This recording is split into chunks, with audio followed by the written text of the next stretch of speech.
What's happening, everybody? We are Hey, live. hey, Daren, Eric, great to see you guys again. Yeah, man. You as well. Good to be here and great to see everybody as they, I'm sure, start streaming in. Yeah, I got to say something, man, about Victor. And you too, Eric, but I just want to mention about Victor because I just noticed it now. Your voice, bro, is like so grounding, man. Oh, good. Really? That's very good to hear. I have to say, like Eric's too. There's like just when you do like the meditations and stuff like on your channel, it's just like I noticed it right in the beginning. You have a really grounding voice, man. Well, good, good. And I just realized, oddly enough, per that comment, hey, Heaney, great to see you. Thank you for coming by. There's a lot of conflicts going on. Just a little show note here. There's Christy, one of our friends from our community, is going live right now too. And R. Wayne Steiger, I don't know if you guys follow him. He is live. And Krista, another one member from our community, is live. So we're all like live right now. So we will have people trickling in at various times today, I'm sure. But thank you for saying that, Daren. And oddly enough, I realized today that as of the end of March, geez, I think I started October. So November, December, January, February, March. It's been 5 months I've been doing the 2-a-day meditations. And I think it's just coming into it. And I like to say that when we're speaking our truth and living our truth and walking our path, that it comes out. And I've had numerous energetic attacks on my throat chakra. I've had plenty of offers from various people from the community to help me exercise my throat chakra and to keep it clear. And that's actually something I do on a regular basis, is work to keep my throat chakra clear. So one of those things. Great to see you, Bonnie. Yeah, I mean, I can honestly say that kind of the same thing for myself, you know. Now it's pretty good, but I think that's something that a lot of us have been getting upgrades regarding. Sure. Especially, you know, aside from everything else, you know, our physical vessels. I mean, I'm noticing a huge difference in my body, and just when I do even Kundalini yoga now, the way it was like a year ago or even a year and a half ago, there's a big difference. And because I would do like a breath of fire move like this, and so easily I would have a neck spasm and my neck would go out. And now I do breath of fire and I breathe in and out through my nose, and it's like it feels just more. I don't know, man, how to even describe it. It just feels more strength, you know, like if that makes sense. I've never heard of this. Can you show it? Is that something you can show us real quick? Yeah. Well, let me tell you, man. For one, if you want, like, and now that I think about it, I always forget about doing this. Have you heard of Kundalini yoga? Certainly. Okay.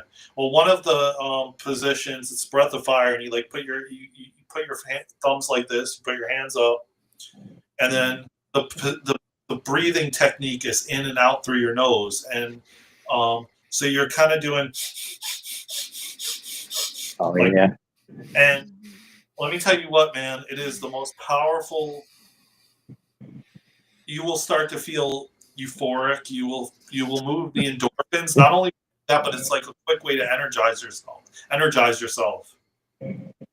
So like if you're feeling kind of like not so energized and like and I even use it for like moving headaches and stuff. Like I'll have a headache coming on in the morning, and then I do breath of fire. It moves the energy. Ooh. And so it's really, I mean, it's so powerful to just give yourself a quick energy boost even. And I just think about it now. I'm like, man, why don't I do it during the day sometimes? They're like, you could do this throughout she goes, you could do this throughout the day. And, you know, and I always forget, and I forget how powerful it is. And it's the sensations you feel. It's so euphoric, like ecstasy, you know, just about. That's awesome. I'm gonna have to try that now. Have you noticed since quick, man? Have you noticed right away? Oh, go ahead. No, go ahead. No, have you noticed since what we did before the stream, how you feel now? What we did before the stream to now? Maybe you can hear it in my voice. I'm very energized. Yeah. Eric, how about you? I'm still a little like drowsy, but it definitely helped. Good. Good. Yeah, Yeah. Father Sky helps. Try the breath of fire, Eric, man. Just, you don't even have to really hold your hands up. But what you want to make sure you do when you do it is the breath is even. So when you're breathing in and out, you want to make sure the in and out is even. It's like as long as you breathe in, you breathe out the same amount, and you can go as fast or slow as you want. And it's so potent, man. It's one of, yeah. So anyway. Excellent. Rules. Where to start, man? Where do you want to start today, Daren? Because I did make a note, seeing through the game. That's what I wrote down for today. Seeing through the game of what's going on. Interesting. So wherever you guys want to take that, if you have something else you want, hey, tell us about the RV stuff. Daren. Yeah, I wonder if anybody in the chat knows about that, because I didn't know what it was, and I'm in this Telegram group, and I've been hearing people talk about it for like the last couple of years, and they're like, I'm waiting for the RV, and supposedly it stands for it's almost like reorganization. But the woman said, when I put it in the Telegram group, I'll tell you right now how it's spelled. She said, revaluation. Reevaluation? REVALUATION. Isn't that reevaluation? So revaluation, not reevaluation. Yeah. Yeah, and she just said, I go, what does the RV stand for? And she goes, revaluation. And she said right before it, I'm trying to get back to where's the, here it is. She said, because because Mr. T said, yes, on a tweet today, I don't know if you saw it, but he said, the operation is over. The patient lived and is healing. The prognosis is that the patient will be far stronger, bigger, better, and more resilient than ever before. Make America great again. So apparently, after his speech yesterday, and what everybody's been saying about, liberation, and like a lot of us who have waited patiently, because a lot of people are talking about gold, and something with gold, and like this woman was saying, road to gold. And then now they're talking about the RV, and they're talking about us being patient for, like, I guess the golden era or the golden age, or this no longer being suppressed, or so I wonder if that's talking about our country as a whole, or if it's talking about specifically that some final test of med beds or something like that happened.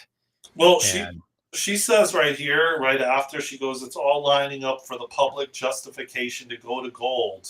I say this is where the RV thing, she goes, I say notifications pretty fast. I see notifications pretty fast. We have to RV before our currency does. Trump signed an emergency executive order yesterday. Can he, in a pinch, do something to stabilize the dollar while Congress does the rest? All the pieces are falling into place for this transition. So yeah, so I was gonna say it sounds something very economic. Yes. But I guess I don't have like much context, because so I know also yesterday that all the tariffs and whatnot were basically announced right after the stocks obviously closed. But like the thing with the tariffs though is, I know a lot of modern economics is built on basically like certain countries growing certain crops or certain countries doing specialized things. So then you have this forced, you have an economics of forced cooperation where all these different countries have to purchase from each other and send things across borders, even though that doesn't have to happen.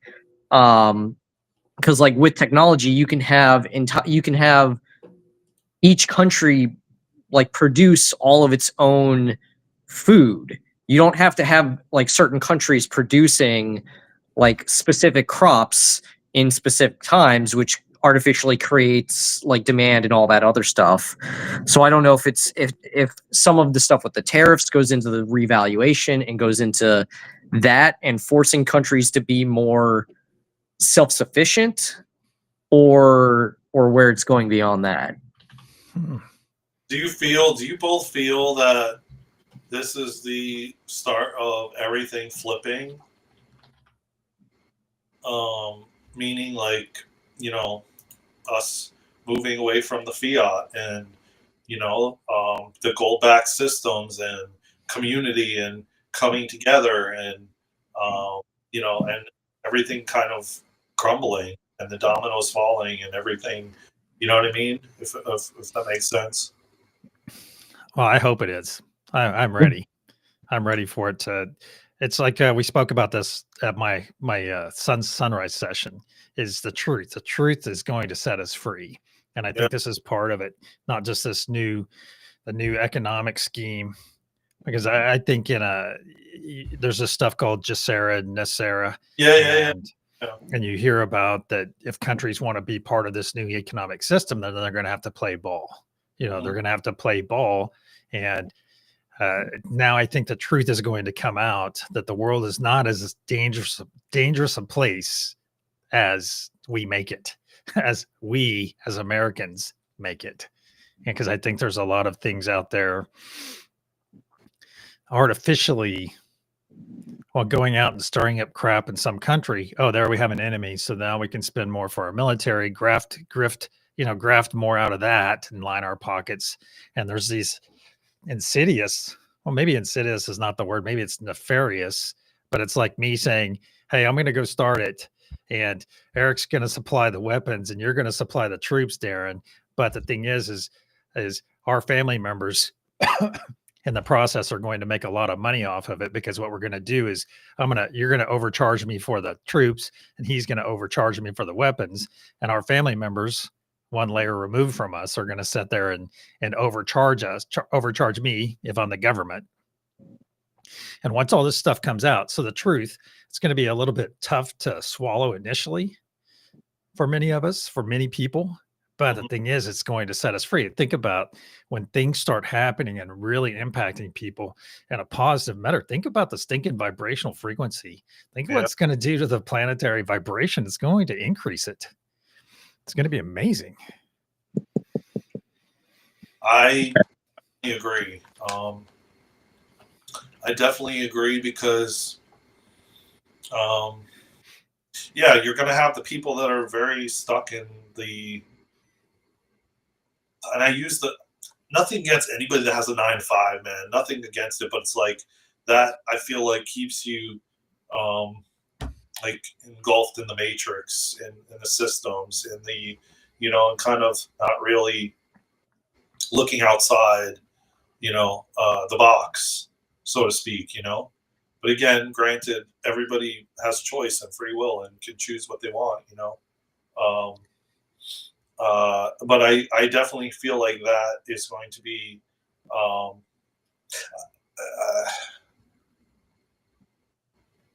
you know, I'd love to hear you guys, like, just your feedback on how you think it's going to look, you know, or even unfold. If you have been getting any visions or anything, you know, a lot of people, that's what people want to know is right now. I know a lot of people are really wanting to, well, how is it going to unfold? How is it going to look? How is it, you know? And I don't really believe anybody really has the exact way it's going to happen. But then again, I really like hearing other people's feedbacks and what they've heard, or maybe what you're hearing, or, you know. Go ahead, Eric. So before I get to that, just wanted to say, everybody drive safe. Glad to have you on, Care Bear Bard of Cards, and then Nathan. I really appreciate it all, and all of you guys here. So I think, I have a little bit different of a perspective, I think, because one of the big things I've been doing a lot with my own, like, Reiki practice, and like what I try to do, especially on my TikTok, is focus in on like all those collectives that are like traumatized to the point where they don't really understand how to deal with their emotions.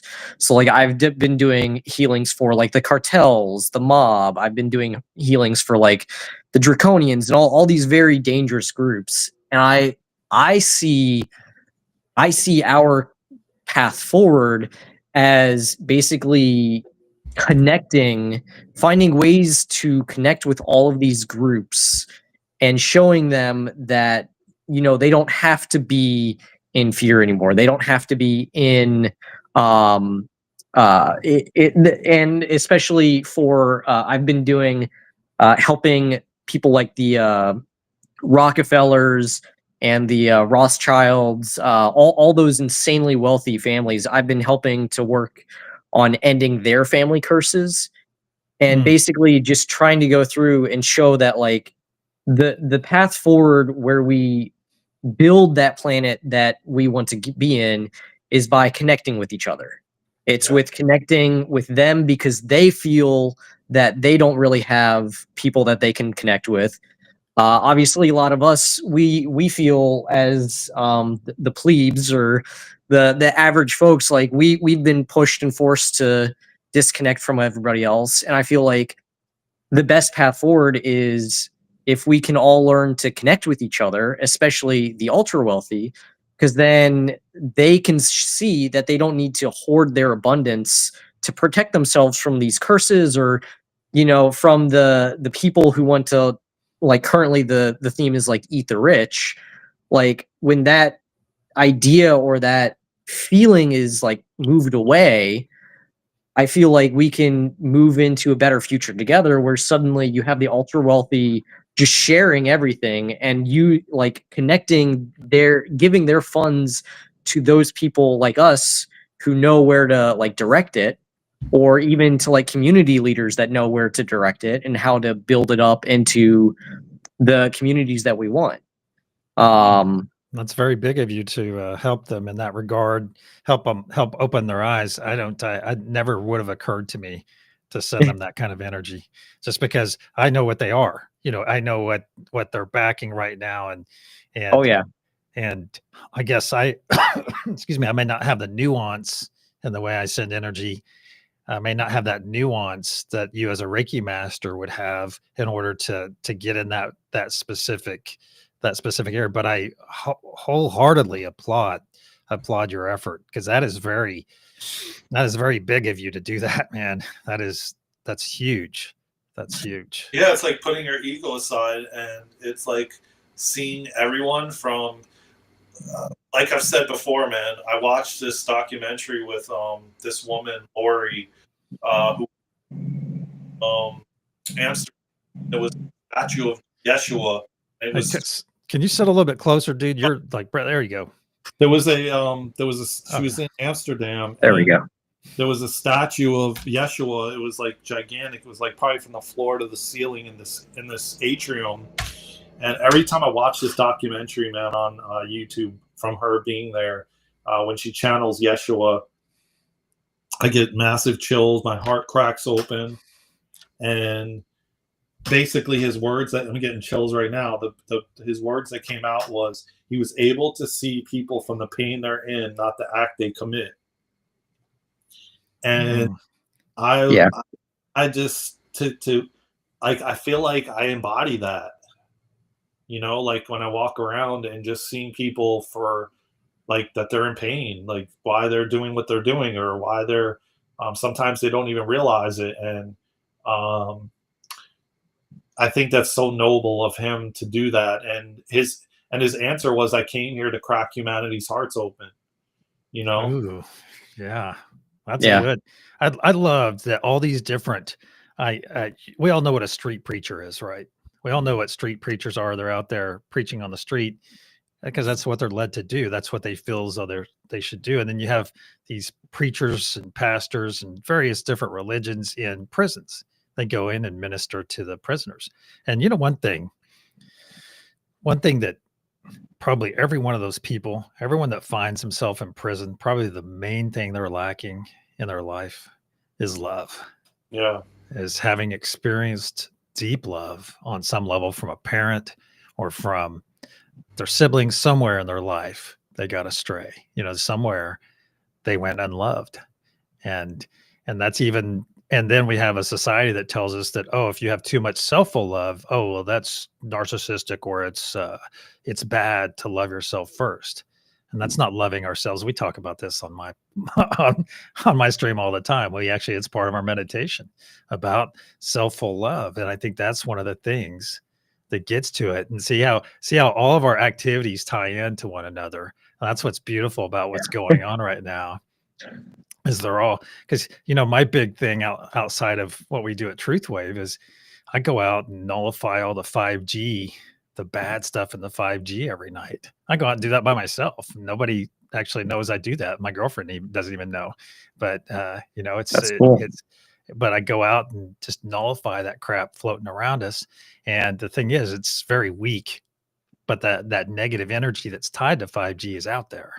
You see, it's out there. So it doesn't take much just to go out and wipe it out every 24 hours and just keep it at bay, because it's going to take it multiple days just to get back up to its toxic levels.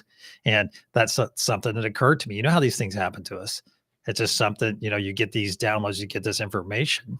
And to your point right at the beginning, Daren, what are we feeling about what's going on? The only information I've gotten about what's going on, and I don't know if Eric even got to that point. I don't know if he made his point yet to your question, but I like the information I've received in the big picture is about first contact. That's the only thing I've received. But Eric, do you want to finish your point?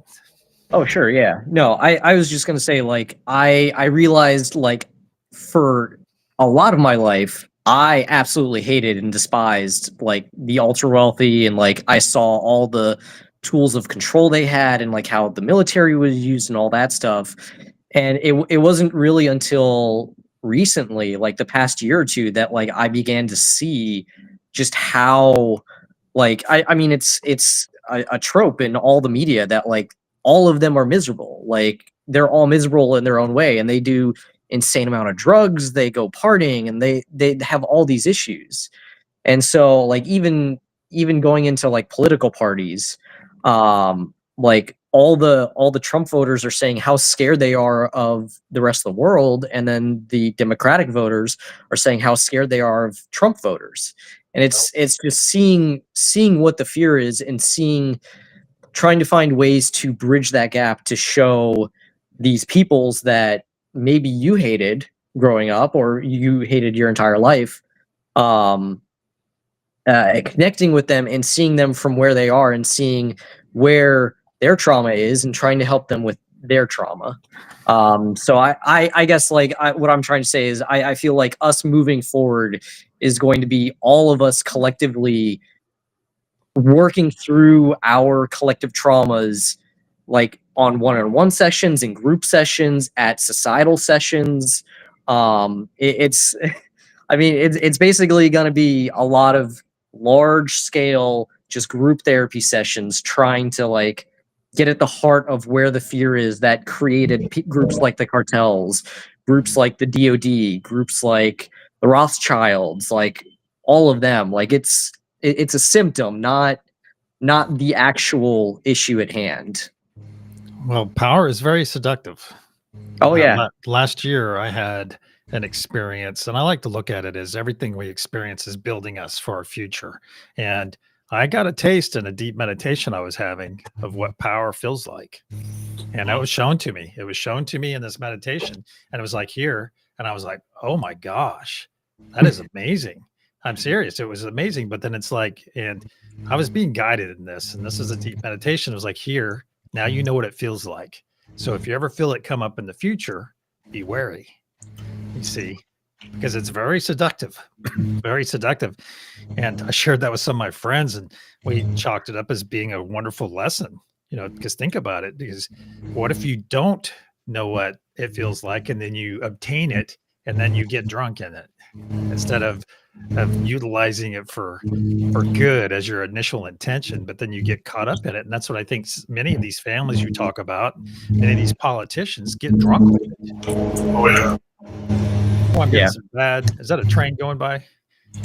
It sounds like I'm getting it too, so I think it might be off of Daren's. No, I don't have no train. Oh, okay. I All right. did have a train pass as well, but Okay, so it's gone now. Yeah. You know what I have to say? Like, yeah, that's what I keep hearing is humanity is moving into the heart, you know, and more and more, like, we're like, especially like this year, we're releasing karmic cycles, we're releasing ancestral stuff. Like, this is a big year for that. Especially the past few months, the month we're in right now, and we're moving more and more into the heart. We're learning how to lead and live from the heart. And all these quantum financial systems and all the med beds, all these things are all technologies that are from these higher dimensional beings that are heart centered. They communicate from the heart. That's how, you know, like, they can tell whether you're like have good intentions or you don't, you know. And we're leaving the head and from the heart. So, like, majority still functions logistically from their head, you know. And we're finding out more and more that you can't do that anymore, and you're not going to be able to do it going forward. It's going to be even more difficult. And so we're having to work with, like, the thoughts, the looping, the you know, restructuring our nervous system, all these different things to then be in the heart, and then follow the heart and lead from the heart, because we're so used to being in the head and thinking and figuring it out through the mind and understanding it. And now, I mean, I know for a fact. I mean, I would love to hear your guys' thoughts, but I feel, and I've known this year is so much more difficult to try to understand it from the mind. And the heart is, of course, really challenging, because you can't, it's like trying to figure out where we came from, you know. I heard somebody say it so profoundly that it's not, you can't figure it out from a thought or from your mind. And if you try to figure it out from your thought or a mind, and you get a headache, it doesn't feel great. It's like, but it's like, it has to come from the heart. It has to be a feeling that you feel, you know, which is what most of us aren't used to, you know, because that's how we've been taught, you know, and programmed, and to just think about how you're going to get this job. Think about what you're going to do next. Think about the next 5 years. It's all mine. And now it's like, okay, I just have to feel into it, and what's next, you know. Well, think about when you're in high school. What do they preach? What do they preach? Oh, got to figure out your future. And you're like, well, I'm still kind of enjoying being a kid. You know, I'm enjoying running around and having zero responsibility other than my grades. And, yes. And it's like pressure. And you know, it took me a tour of the military to figure out what I wanted to do. Whoops. Time to go turn off those eggs. What were you? Oh no, it's my stopwatch. What were you? How long were you in the military? I'll just wait. I'll wait for you to get back over here. How long were you in the military for? Just one enlistment for 6 years. Oh wow. What branch? I was in the Marines. Oh wow. Okay. Yeah, so I've come full circle from what I was when I was 18 or 19 or 20 through 23. Yeah, so it's been a heck of a journey, but because I am definitely not the same person I was then, but it took me that time to get in there and determine, okay, well, what's really important to me? Which way do I want to go? And this way, and some of it was still money oriented too, you know, because it's just, what do we do for money? What do we do for money? Like, to your point, Daren, about 9 to 5, people trying to break away from that. You know, I have someone very dear in my life that is still doing her 9 to 5, and we're working to get her out of that. You see, we're working together to get her out of that, because that's one of my goals too, is to help her get out of that. and do it in a way that helps her tremendously and enriches her without putting her in a poorhouse, you see, without ruining her life in the process.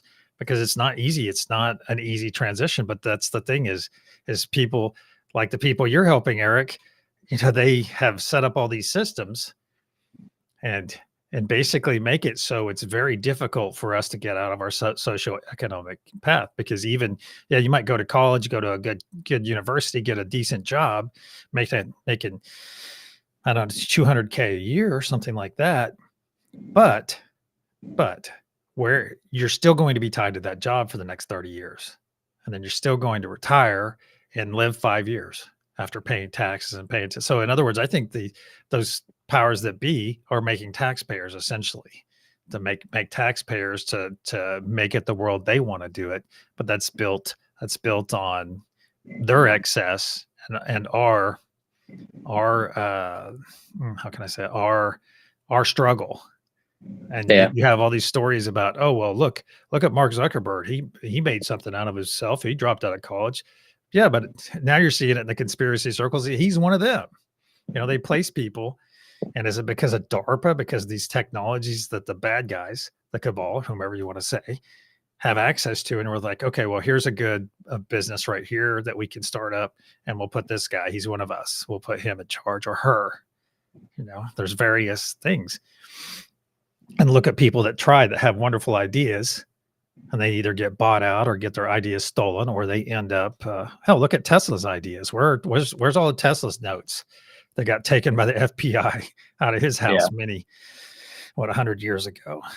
So I will say along those lines as well, though, like Daren did a BQH session on me that was super powerful back into a draconian lifetime of mine, and it was something important for me to see that, like, even them, even the Zuckerbergs, even whoever you can think of, all of them are also still basically chained to that system. Like, they are victims of it as much as we are, because even if they wanted to change something in it, or if they wanted to get to something better, like, it's the conglomeration of all of them that are enforcing it on each other and then on all of us.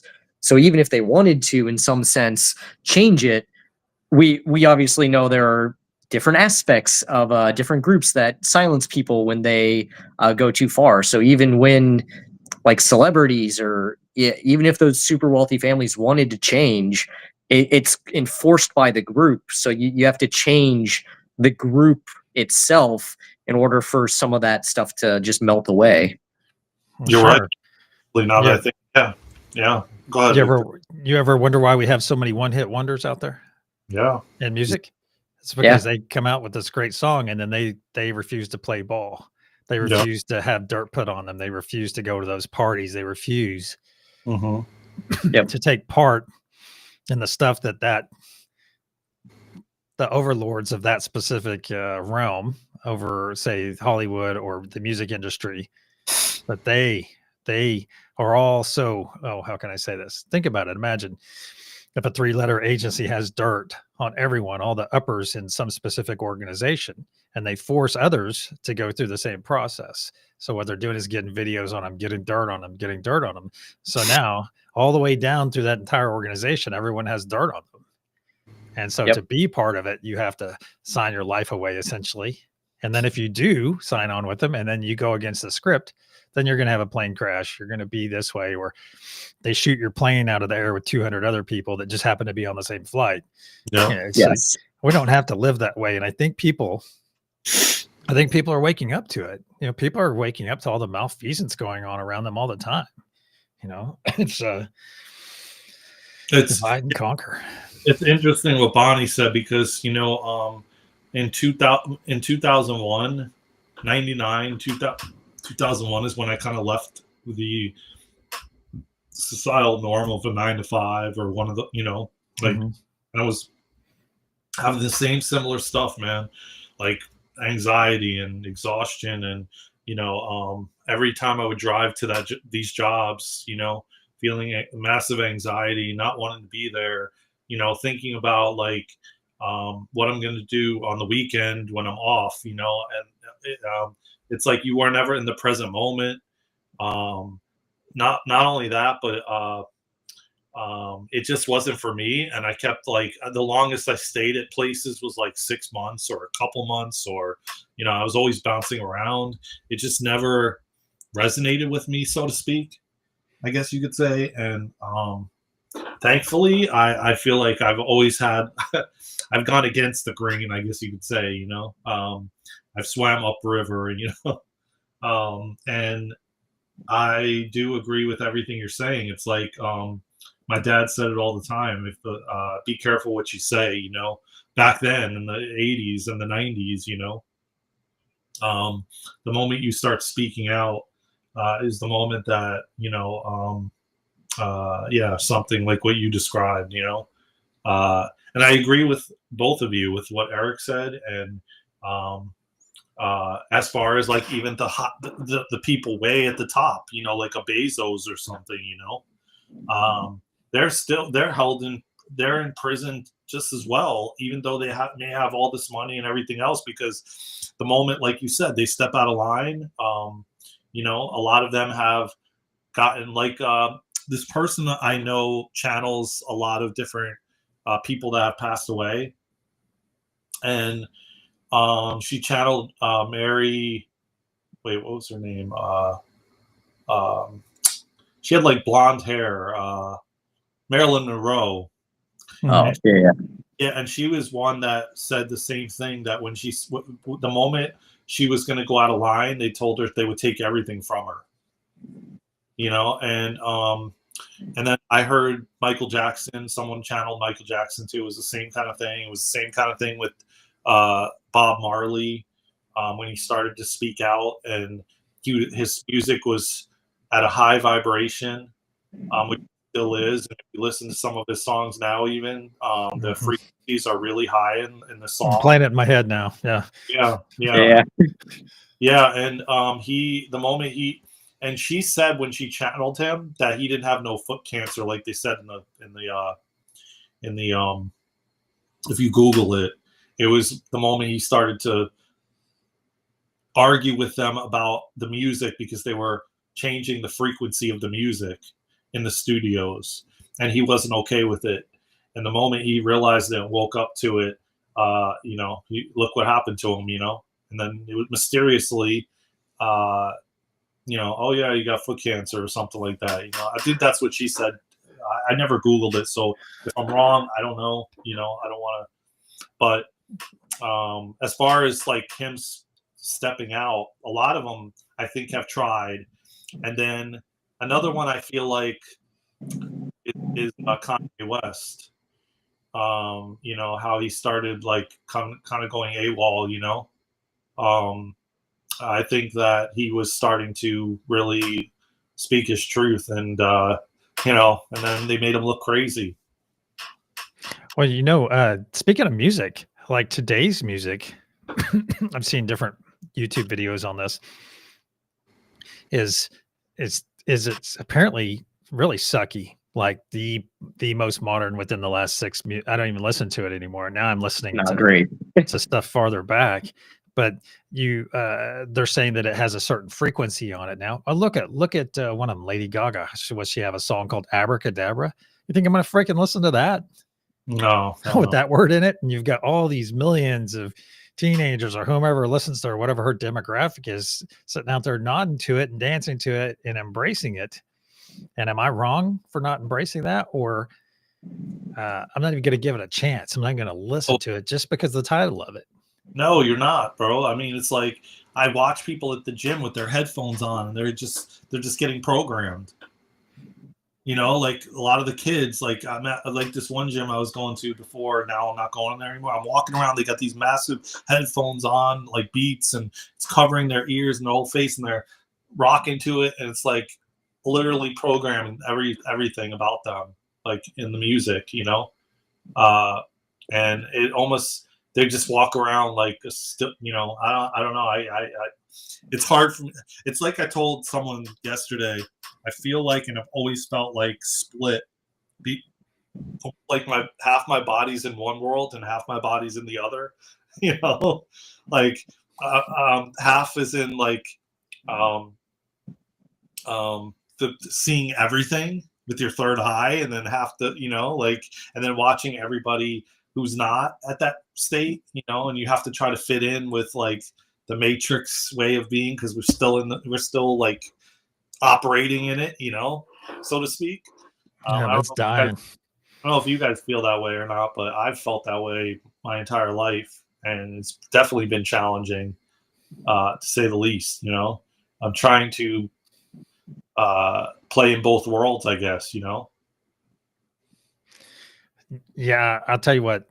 I think one of the I've said this before. I don't know if I've said it here, but it's like when you get on the path. When you get on the path, I did about 9 years ago, and the first step of getting on the path to enlightenment is realizing you're not enlightened. You see, that's the first step, is realizing, hey, wait a second, there's more to this than just what meets the eye. And oh my God, I see peace over here. I see love. I see unity over here in enlightenment. And I want that. And realizing that you're not, I think, is a huge step, is realizing that, hey, that's the step I want to take. And that's why I say it's the first step in enlightenment, is realizing you're not. Because if you have, excuse me, right here at 1313, according to my clock, the cool thing is when you have that realization, you have to have a certain amount of ego in check to realize that you're not perfect walking around, or you're not this or not that, or that there is even that other aspect out there that you can't see. And I think to your point, once again, in the gym, with those people walking around in that little world of theirs being programmed, I think, I'm not saying that they're a write-off. I'm not really even going there, but I think it's important to really mind our minds right now, more than anything, is be very cognizant of what you put in your brain right now. Yeah. I think that's the message I would send to everyone listening right now. 1313 Mockingbird Lane. I'm sorry. I totally agree with you. I think that you have to be really cognizant of the words that you're speaking, because they hold a vibration, of course. And not only that, but the thoughts that you're giving attention to and giving it energy to. 1000%. I 1000% believe it. And creating and visualizing what we want to create. You know, and like Eric says every time, which I really agree, is coming together. You know, all coming together, and we're more powerful in numbers than we are individually. We were taught, oh, you got to be independent, you got to do everything yourself, you got to, you know, all of those things, to then be separate from everyone, you know, and alone, and not. But yet, when we come together, man, like when you come together on a meditation, like even on your meditations, and I know that when I've been on meditations, or I've joined when I was in Florida, ones in person, they're so much more powerful than they are by yourself. Go deeper, it's so different. And the power that we have coming together but again, we weren't taught that. We were taught like, oh, you got to watch out for everybody. They're going to try to scam you or do something to you, or blah, blah, blah, or, you know, don't trust them, or, you know, it's all. And then we had the whole 2020 thing, you know, that stay 6 feet apart from everybody, and, you know, and, you know, so it's like, totally trying to get everyone to be separate, you know, and divide everybody. And that's how we can keep people in control and fear, you know, versus, you know, love, like unity, oneness, all of it, you know? Yeah. I think even something you just mentioned kind of brought something up into my mind, is yes, in-person meditations can be so powerful, because what that does is it overrides the limitation that we've been taught on energy. You see, because in person, you already know that you can establish this energetic connection to people, but we have to get over that. You see, we have to get over that. And that's one thing we do in Truth Wave is we connect energetically a lot. We're connected the whole time energetically. And this energy knows no distance. No, And that's exactly. No, Yeah. I agree with you 100%. But I mean, versus you doing it by yourself versus like oh, yeah. coming together and doing it, whether it is online or in person, coming together in groups, you know, is so much more powerful than I feel like what we've been taught as far as, oh yeah, do it by yourself, do everything alone, and be independent, you know. So maybe that's my maybe I misspoke it, you know. No, well, I'm just go ahead, Eric. I was just gonna say one of the things that came to me recently was like the entire point of incarnating physically is to experience that separation of unity. And with that, the greatest healings come when you connect basically to yourself and others. And so the entire point of being here physically is to connect with each other and have those group meetings and discussions. So I'm 100% there with you. I totally agree. You know, Yeah. we touched on this a little bit earlier as well is what happened to our multi-generational houses that we used to, that 100 years ago, people, we probably have ancestors that lived in houses together. I know on my surname side, we did. I know that for a fact that we had multi-generational houses. Why do you think we have living rooms now? They used to be morning rooms, but morning rooms because, and why do you think in a lot of these houses, they have these now dining rooms? Okay. Why do you think they have such wide doors on them? That's because that's where we used to display our dead in these multi-generational houses. And that's why someone in the 1940s suggested we start calling them living rooms. And why do we have a coffee table in our living room? Somebody changed it. And maybe for the better. But look what they did in the process of started a whole other industry that could be a whole additional industry, and that's the whole funeral industry.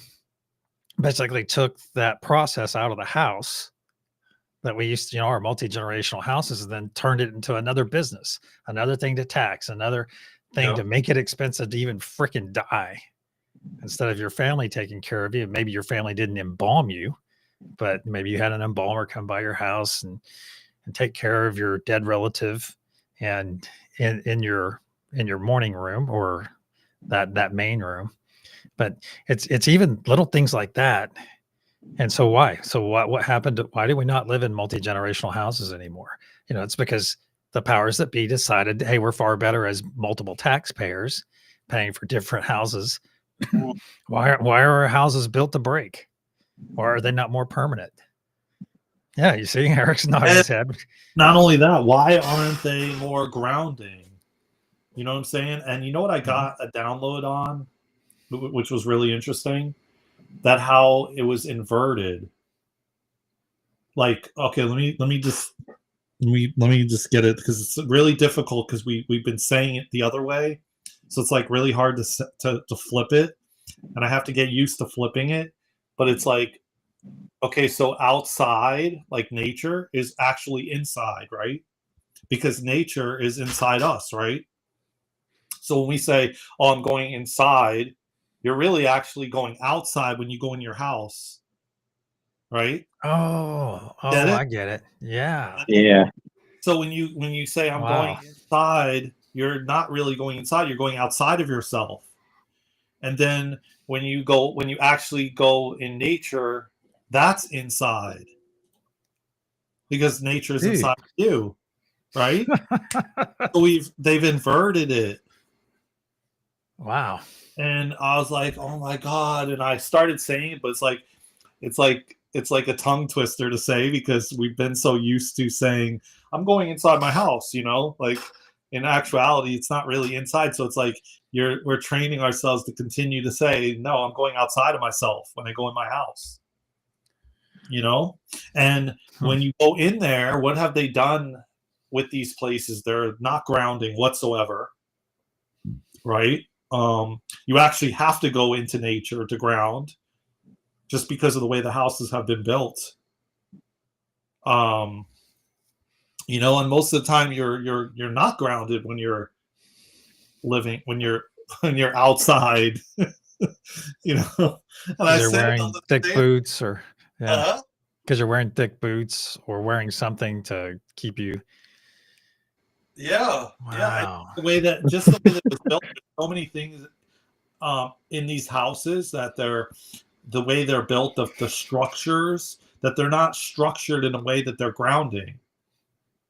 You know, why not? Why wouldn't they be? You know, I mean, we know how to do this. You know, oh, we got to buy grounding mats. Oh, we have to buy this. We have to get crystals. We have to do all these things to get ourselves grounded. You know, or we have to go hug a tree or put our feet in the grass. You know, like it does. But then you go to like places like Bali or India, man, and they're like, you know, barefoot, and it's the same thing with training us to get to buy these thick ass shoes that completely don't ground us, you know, to wear shoes all the time. And you Oh, and know, if you don't wear shoes, and you're going to pick up some disease from the yeah, ground. it's dirty. It's dirty. The ground is dirty, and the ground, you know, there's chemicals, and yeah, it's like crazy to me, man. It's so like But the chemical, what, fluoride? Remember when fluoride was big?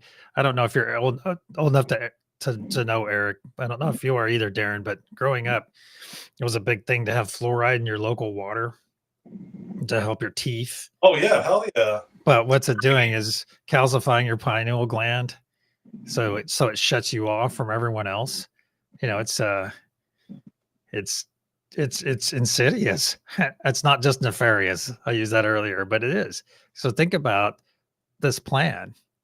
Back to you, Eric, to your crew, you know, to the people. I shouldn't say your crew because I know you're not part of them, but what I'm saying Yeah. is the people you're working for, you know, the people you're assisting Yes. reach their wow. I can't really say that the right way. Well, the people that you're assisting, put it that way. The people you're helping find love. There we go. Let's say it that way. But think about it. They know that all this stuff is in here. They know. You know, sometimes I think the way these families operate too, especially in some of the things I've seen come up, is that they may have some kind of doctrine or mantra or something like that that say, if you do X in this life, when you come back in your next one, then you're going to have this and this and this. You're going to have access to all this stuff. You see, so they do these things in this life, and they're walking through their life with the knowledge that they're going to get payout next time they come back, because they're going to be bred into the same family. You see, because they keep all these lines, they're all interbreeding with each other. And it's interesting to watch some of that stuff, because you see how a lot of these global leaders are related to one another. Okay, so that's a bit of a rabbit hole. So take that with a grain of salt. But think about it. It's like anything. If you are told from when you're born, from when you're young, that, hey, you're part of this, you're better than everyone, and if you do this and this and this, it'll ensure your next life carries on.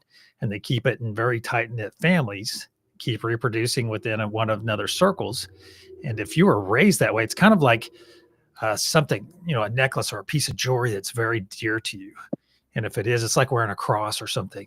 If something's very dear to you, it has power for you. It's a fetish. It's not a sexual fetish. It is some locations on the earth call it a fetish, because you imbue your understanding in it, and it has power for you. It's like having a cross. Okay, that's the best way to say it.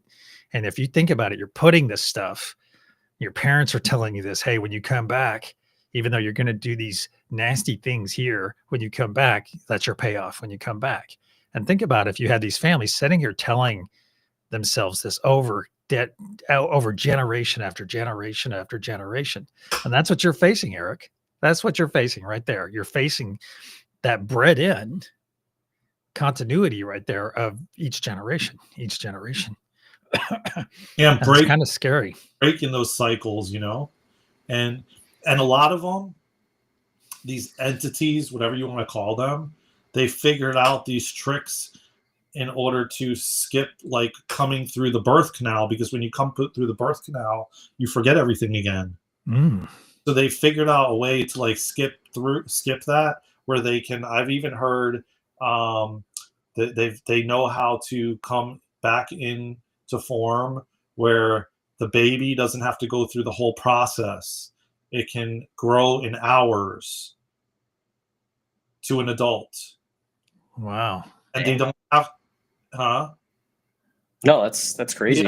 Yeah, they don't have to go through the process because, again, you go through the birth canal. That's when you forget everything. So, I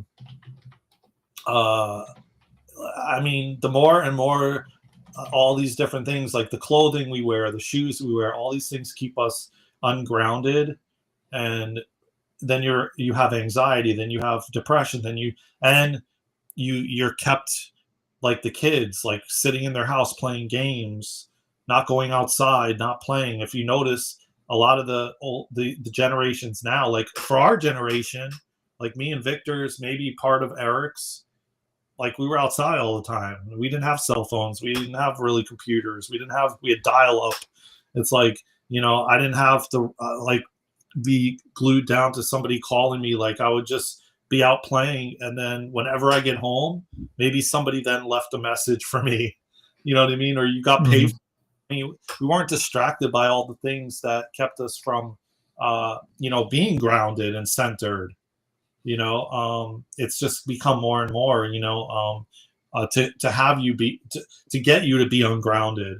And yeah, the breath work, like, most of us shallow breathed majority of our life, mouth breathe, which is all stimulating the sympathetic nervous system, which is then keeping you in fight or flight, and all the time, and running from a bear when there's no bear to run from, And so it's like, along with a friend of mine told me that now I heard a train. They were putting something, I don't know what it was called, but he was telling me that they were putting something in plastic bottles that was screwing with your nervous system, because the key is the nervous system, that your nervous system's regulated, and and all of it, and none of these things are beneficial for that, or do they teach you that, it's more so kept just like Tesla's stuff, That made me think about something about my youth, Daren. That's awesome. Is I remember spending hours and hours up in one specific tree. I used to climb trees all the time, but there was one that I really liked. And I'd go up there and I would just hold on to it. And I just kind of like hold on to it like this and just sit there and blow in the wind. And it wasn't a super big tree. But you think about it, with that added weight, and it was sitting there moving in the wind, how much it was strengthening that tree. At the same time, it was giving me that connection. But think about it. Think about, we used to just go out and connect all the time. We would have dirt clod fights. Hey, that's connecting. We would be out digging holes. That's connecting. That's literally grounding the holy heck out of you. You see, out digging a hole to wherever, or we'd be digging under something. Out and just dirty. We would have it all over us. Man, I'd be at the beach, like digging big holes. Like I'm like, oh my god, I could dig a hole to China, and then we'd all be like digging like these holes in the sand in the beach, And then when I was living in the Northeast, we'd be making piles of leaves and jumping into the leaves, and I mean, it was just like now people are just 24/7 playing Fortnite or Roblox or on their tablet, or like just completely disconnected. They got shoes on, they got clothes on, they got all these things that keep them completely ungrounded. And then the parents are wondering why they're the way they are, Oh, see, I can't completely discount that kind of connection too, because I look at it, we have a wonderful community, and our community is strong and it's growing almost daily now. And so let's balance what you just said with online virtual communities, because would we not be the same way? We're here playing a different game, but we're still connecting to one another electronically. Yeah, but a lot of us are more knowledgeable about the fact that we need to be outside, we need to ground, we need to do things, whereas the kids are just not really, Like they're not teaching any of them that, nor do the schools do that. Like to have that balance, you know. Maybe going to the park or I mean, I told Eric before you got on here, I was just at I was sitting outside and doing light language on my tablet on Zoom with like there was like 15 people, 20 people in there. Sweet. I had the door open. I sat in my car with the door open and nature was all around. Then even I had my headphones on and I felt myself feeling kind of spacey. So I stood up, I put my feet in the grass, you know, and yet I could still hear them. I could still see them on the screen. You know what I mean? Like doing that kind of that balance, you know, of, and I don't think enough of it is taught. A lot of us do breath work. A lot of us do these different things to, you know, to kind of balance it all out, you know. I don't discount what you're saying. 100%. I agree with you. Oh yeah, nor do I. What you're saying. I just feel like, yeah, the things that should be taught are not being taught, especially to the kids, and the, you know, and they're not outside enough. I spend a lot of time outside. Granted, yes, I'm on Zoom calls and things like that, but a lot of times I'm sitting outside doing it too, you know. But even when I'm not, I'm outside or inside, whatever you want to call it, you know. I spend a lot of time in nature. I'll use the word in nature, you know. Yeah, that's really cool. And I spend a lot of time like doing stuff like this, like with the group Kundalini Activation sessions, and we're about to do like a 6-week breathwork thing. We're gonna let you guys know about it. So yeah, I spend a lot of time doing both, you know. And I notice when I don't go to the parks and I'm not in nature as much, I feel more scattered and overwhelmed and, you know, less grounded, you know? Sure. Yeah. Sure. Well, dude, we're already out of time. Are you kidding me? Well, I say it every week, man, but this goes one by fast. Yeah, it goes by fast, man. And this one was awesome, man, with you guys. I love deep diving these conversations, man, and getting everyone's perspective. Thank you guys, man, for showing up and hey, one moment. Next week when we start this, let's intentionally slow down time. I'm going to show you guys a trick. We're going to intentionally slow down time. All right. Hell yeah. We're still going to go an hour, but the thing is, it'll seem like after that hour, it'll seem like 2 or 2.5 or 3. It'll go a lot slower when we put that intention into it. So yeah, please do. Yeah, it's fun. It's fun. Yeah, no, I'm excited. Yeah, I'm excited, man. I'm always excited to meet up with you guys and have these conversations, man. And you guys rock. And thank you for showing up in the world and doing what you do, man. Because we're raising the vibration, the frequency, and we're changing the planet, man. And very soon we're going to be in the freaking golden age. All right. Bring it. Bring it. Bring it. Bring it. Yeah. Yeah, man. And thank you, man. We're building connection between all of us and community, and I love it, man. I feel like you guys are a brotherhood, you know? Well, we are. I want to thank all the Truth Wave community for coming over and hanging out with us today. And thank you for your community, Daren, and yours, Eric. And thank you guys for bringing your awesome ass energy to this. Hell yeah. Yeah. No, thank you guys. It's always incredible. Yeah, man. It's only going to get more and more incredible as we forge forward, shining our lights bright, man. That's right. Well, hey, until next time, gents. Until next time, man. Namaste. Namaste, man. See you guys.